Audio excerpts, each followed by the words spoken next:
Bonjour à tous. Je vais être peut-être le vilain petit canard dans cette matinée, cette docte matinée. Enfin, du moins, je le pensais. En fait, je ne vais peut-être pas l'être complètement. Ce que je vais vous parler aujourd'hui, c'est de philosophie de conception mécatronique et pas d'outils de conception mécatronique. Et puis, en écoutant ce qui a été dit ce matin, je me suis dit que c'était peut-être pas trop loin de la plaque. Parce que je vais vous raconter des petites histoires, et ça j'ai l'impression qu'Aurélie aime bien. Je vais vous parler de manufacturing, et ça j'ai l'impression que Guy, ça a l'air de le passionner. Et puis, je vais peut-être parler de quelque chose qui théoriquement ne devait pas être dans cette matinée, qui est l'expérimentation, la case en bas à gauche du schéma que nous présentait Jean-Yves. Donc voilà, c'est un peu ce que je vais vous présenter aujourd'hui. En vous parlant des desktop factories, je vous dirai un petit peu ce qu'il en est derrière. C'est une nouvelle façon un peu d'aborder la conception de l'outil de production. Et c'est un projet qui est mené au Japon, dont j'étais il n'y a pas longtemps. C'est un projet que nous suivons depuis maintenant un peu plus de 2 ans et qui nous semble assez intéressant pour vous en donner quelques exemples. Alors pour commencer toutefois, un petit peu de pub, ça c'est la logique de ces présentations, avec 3 mots rapides sur TESAM. D'abord, qui nous sommes? Nous sommes ce qu'on appelle un Business Innovation Center, un accélérateur d'innovation. Nous sommes créés en avril 2000 et nous avons aujourd'hui un budget de l'ordre de 2,5 millions avec 25 personnes. Donc on est tout petit par rapport à toutes les grandes entreprises que l'on a vues ici précédemment. Et nous avons 3 grands métiers. La diffusion d'informations, l'organisation de congrès, de salons, une partie conseil, d'accompagnement des entreprises, une partie recherche-développement. Et vous voyez dans notre équipe, nous avons actuellement 6 thésards sur différents sujets de recherche collaborative avec différentes entreprises. Alors, une partie de notre activité, c'est la mécatronique. Et je vous ai représenté ici rapidement quelques chiffres autour de ce réseau auquel nous participons. À peu près 1 millier de référents industriels. On travaille avec une trentaine de structures de formation initiale. Vous en avez pas mal qui sont dans les brochures qui vous ont été remises aujourd'hui. Nous avons 6 grands partenaires nationaux, dont un en particulier qui est Artema, le syndicat professionnel des industriels de la mécatronique, le CETIM et quelques autres. 6 pôles de compétitivité qui ont des activités autour de la mécatronique. Arv Industrie plutôt pour la mécatronique industrielle, Moveo plutôt autour de la mécatronique automobile. On fait partie de différents réseaux européens et on travaille avec une dizaine de manifestations partenaires. Donc il y en a une qui est là aujourd'hui, quelques dates aussi pour le proche futur. Mécatronique Connexion qui est une convention d'affaires B2B qui est fin novembre, 29 et 30 novembre. IMA, qui va se dérouler à Nantes les 6 et 7 décembre prochains. Et puis, comme on est quand même dans cette superbe, belle école de Subméca, je ne peux pas ne pas citer le prochain Mechatronics qui se déroulera fin 2012 ici dans ces locaux. Ce qui m'amène effectivement à cette présentation, c'est qu'on est partenaire aussi de 5 régions japonaises. On va voir pas mal ce qui se passe là-bas en termes de mécatronique. Et puis nous organisons au mois de juin prochain, donc vous avez la petite carte à prendre à l'entrée, les prochaines European Mechatronics Meeting. Et ça sera la 10e édition. Donc vous êtes tous bienvenus, à la fois comme conférenciers, comme auditeurs ou comme exposants sur cette manifestation. Voilà. Ce que je vous propose effectivement, c'est vous donner quelques idées sur les DTF, les Desktop Factories, projet qui est développé au Japon. Alors je vais commencer par une petite histoire que j'ai appelée « La fleur et le jardinier ». Lorsque vous avez envie de faire pousser une fleur, que ce soit dans votre jardin, que ce soit sur votre balcon, il est rare que vous utilisiez pour bêcher une pelle mécanique. Il est tout aussi rare que pour arroser votre fleur, vous fassiez venir un camion de pompiers. Vous utilisez une petite pelle et un petit arrosoir. Cela vous semble évident. Eh bien, dans le monde de l'industrie, cela ne se passe pas obligatoirement comme ça. Pour fabriquer des toutes petites pièces, on va utiliser des machines-outils qui sont des fois 1000 fois, 10 000 fois plus grandes que la pièce que l'on va fabriquer. Et au Japon actuellement, enfin, du moins depuis une dizaine d'années, il y a tout un cheminement de pensée pour repenser, enfin pour faire évoluer justement cette industrie manufacturière en se disant qu'il y a 3 grands leviers d'évolution de cette industrie. Un levier autour de l'environnement, un levier autour de ce que l'on pourrait baptiser la production agile, et un 3e levier que nous connaissons tous, qui est la réduction des coûts. Alors si on regarde cela en détail, sur l'environnement, c'est quoi les deux parties essentielles? C'est d'une part la réduction des consommations énergétiques et d'autre part la réduction des matières premières consommées.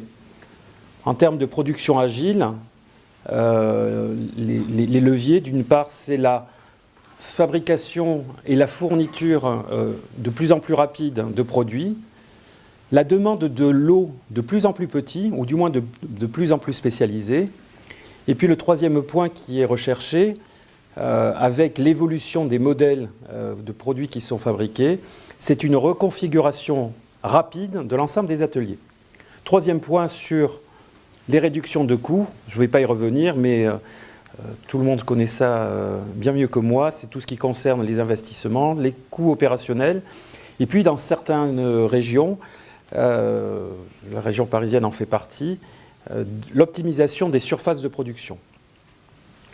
Tout cela amène à se poser des questions sur comment réduire la taille des entreprises.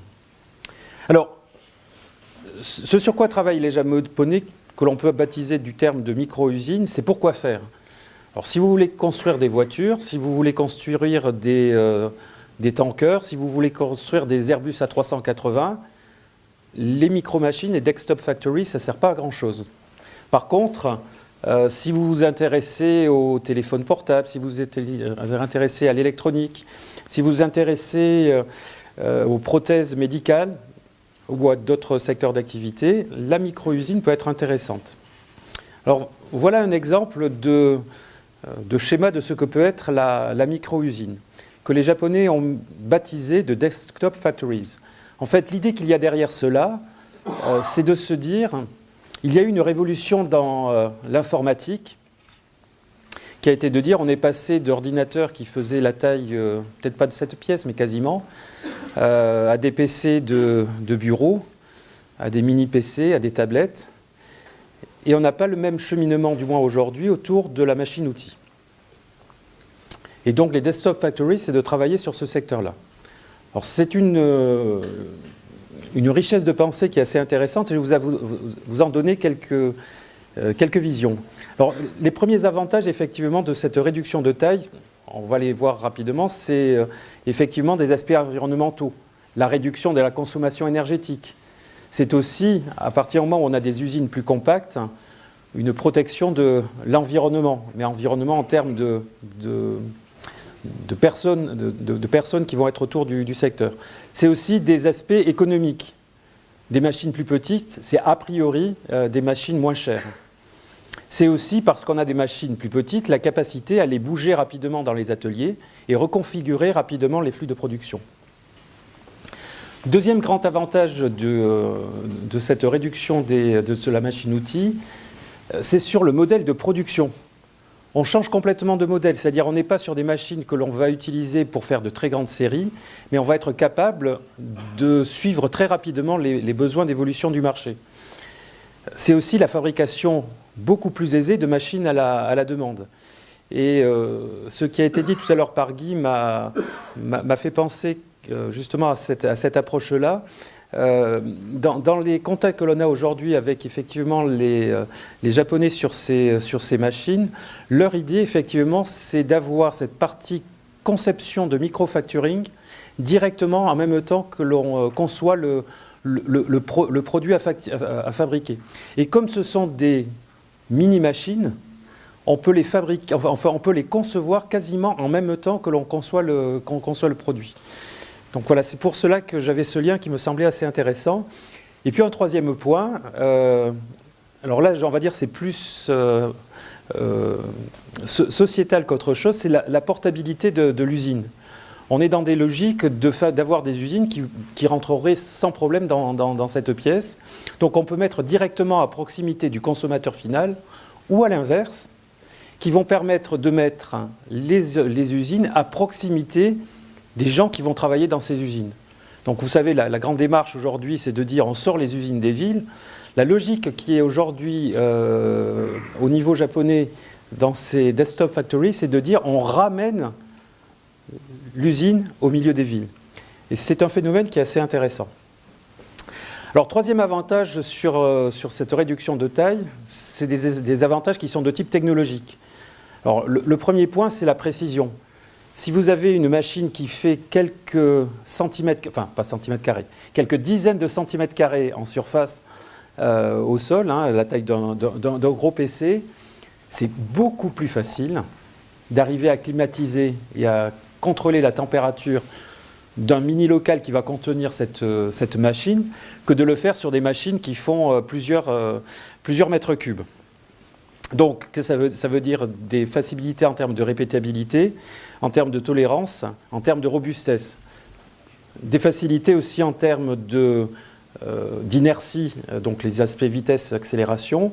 C'est ces aspects de productivité en petite moyenne série. On est plus dans des logiques de ligne management, mais adaptées sur des chaînes qui font 1 mètre, 1 mètre 50 de long.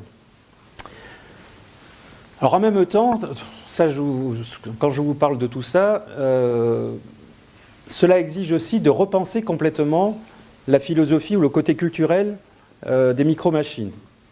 C'est une usine qui est pensée d'abord sur l'utilisateur. Et ce que l'on voit aujourd'hui dans cette approche-là, c'est l'aspect d'avoir une logique interface homme-machine beaucoup plus simplifiée et beaucoup plus conviviale avec les opérateurs. C'est aussi une logique de réajuster les flux de production, contrairement à une industrie entre guillemets lourde, où on va avoir un atelier complètement fixe. Ici, la logique, c'est que l'atelier se reconfigure en permanence en fonction du produit à fabriquer. Et puis un dernier point, alors ça c'est le côté un peu clin d'œil que j'ai découvert, c'est la possibilité d'avoir de la location de machines comme on loue une voiture à la journée. Alors, voilà l'exemple qui est donné, que je vous ai ramené récemment, et ça fonctionne. Actuellement, c'est ce qu'ils sont en train de mettre en place. Voilà, donc ça c'est la reprise un peu de ce cahier des charges. Alors, vous allez dire, c'est un doux rêve de chercheur, en vous parlant de cela. Et puis, à TESAM, ils font n'importe quoi, ils vous racontent des histoires de rêves. Eh bien, oui et non. Alors, je vous propose de faire un voyage de 12 000 km. Alors, vous savez, pour certains d'entre vous, que j'habite et que TESAM a son siège à Annecy, une région que je vous conseille de visiter pour ceux qui ne connaissent pas, mais pour les autres, ils connaissent la qualité du lac. Et si on fait 12 000 km, voilà, on arrive dans la région de Suwa, qui ressemble assez étonnamment, si vous le voyez là-dessus, à la région d'Annecy. Alors pourquoi ? Parce que ça se trouve dans les Alpes japonaises. Et c'est une histoire industrielle qui est quasiment identique, depuis un peu plus d'une centaine d'années, avec une fabrication une mécanique de très haute précision dans les composants électroniques, dans le médical, dans l'horlogerie, etc. Et ils ont ce qu'on appelle au Japon des monozukuri, qu'on appellerait ici des pôles de compétitivité ou des clusters, qui travaillent sur ces différents domaines d'activité. Et c'est dans cette région, donc, qui est la région de Suwa, peu connue en tant que telle, que vous connaissez peut-être un peu plus sous le nom de Nagano, qui est la grande ville qui se trouve à côté, où il y a eu les Jeux Olympiques d'hiver, où s'est constitué un consortium qui s'appelle le Desktop Factory Consortium, qui a regroupé 2 instituts de recherche, une université, une vingtaine d'industriels, et qui a été supporté et soutenu par le METI, le grand ministère de l'économie, et qui est piloté localement par une fondation, on pourrait dire ici un centre technique, si on fait l'analogie, qui s'appelle la Nagano Techno Foundation. Voilà, et vous avez ici la liste des entreprises qui sont intégrées au projet. Alors il y en a des très très grandes, vous avez Epson si vous regardez, mais c'est beaucoup de PME qui ont travaillé sur ce projet. C'est un projet, on va dire, très orienté micro-machines spéciales. Alors, voilà l'histoire, ça vous le retrouverez en détail, hein, ça c'est toute l'histoire depuis à peu près une dizaine d'années. Et voilà à quoi on est arrivé. Alors ici, vous avez un petit tour d'usinage. Bon, c'est pas bien gros. On va dire, est-ce que ça marche? Oui, ça marche. Et donc, ils ont développé un certain nombre de machines spéciales qui ont été développées dans ce secteur-là. Alors, je vais vous montrer 3 exemples pourquoi on est vraiment dans de la conception mécatronique. La première chose qui a été faite, enfin, je vais y passer tout de suite, voilà, hop là, revenir là-dessus, ça a été de se dire, puisqu'on veut fabriquer des petites pièces, ayons des machines qui soient à la taille des pièces que l'on va fabriquer. Alors vous avez, par exemple, ici en centre d'usinage en haut à droite, vous savez à peu près la taille que ça fait. La machine qui est à côté fait, je pense, 20 cm sur 20 cm en surface au sol. Hein. Des bras préhenseurs, des petits robots pareils, qui fait quelques centimètres de long. Ici, une mini presse à injecter, etc. Deuxième point qui me semble intéressant dans leur approche, c'est la logique du plug and play, hein, qu'on connaît tous pour les ordinateurs. Donc ici, ça a été développé à la fois pour la partie mécanique, mais aussi pour la partie électronique.